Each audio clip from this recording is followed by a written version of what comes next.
Hello. Hello. আমার বিয়ে ঠিক হয়ে গেছে। আমি আমার বাবা মায়ের পছন্দ করা ছেলেকে বিয়ে করছি। তুমি আজকের পর থেকে আমাকে কল করবে না।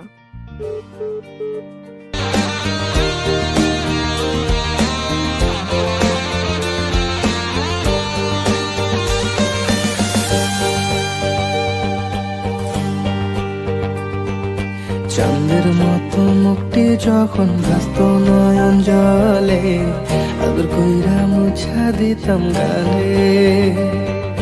ঘাটে আসা পাশে বসা জড়াইতো এ বুকে, বলবো আমি এ কথা কেমনে। চাঁদের মতো মুক্তি যখন ভাসত নয়ন জলে, আদর কইরা মুছা দিতাম গালে। ঘাটে আসা পাশে বসা জড়াইতো এ বুকে, বলবো আমি এ কথা কেমনে। তবে ভালো কেন বাসিলাম, স্বপ্ন কেন দেখাই